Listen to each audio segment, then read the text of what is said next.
தாங்கள் இறந்து விட்டீர்கள். உங்கள் தாயும் தந்தையும் கண்களை இழுத்து காட்டிலே தவித்துக் கொண்டிருப்பார்கள்.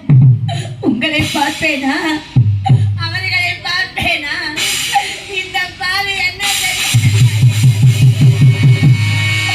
விடக்கூடாது, நிச்சயமாக விடக்கூடாது.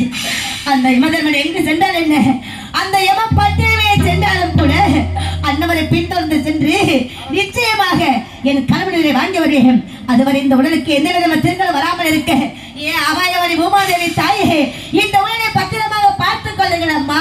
சரணம் அம்மா, முக்காலம் சரணம் அம்மா.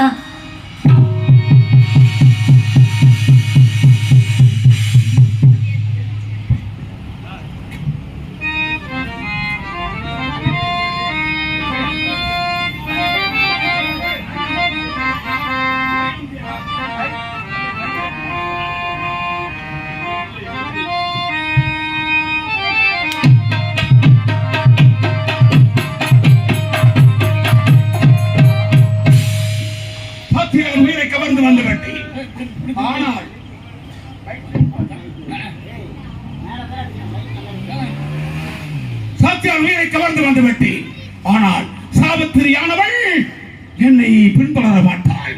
புறப்படுகிறேன், புறப்படுகிறேன், புறப்படுகிறேன்.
என்னை பின்தொடர்ந்து வந்து கொண்டிருக்கிறாய் சுவாமி.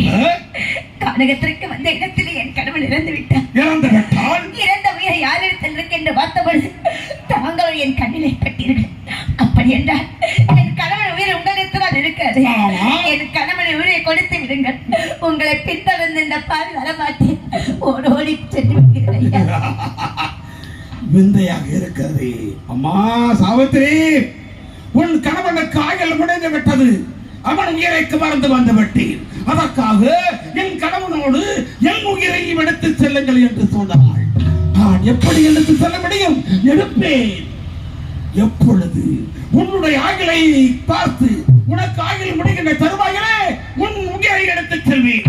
ஆகவே உன் பதிக்கு செய்ய வேண்டிய ஈமகாரியங்களை செய்வாயாக. வருகிறேன், வருகிறேன். கணவன் வேறு இவரிடத்தில் இருக்கிறது என்று ஓரடி வந்து கேட்டான். என் கணவருக்கு ஈமச்சடங்கு செய்வதற்கு இவர் எனக்கு புத்தி சொல்லிவிட்டு செல்கிறார்.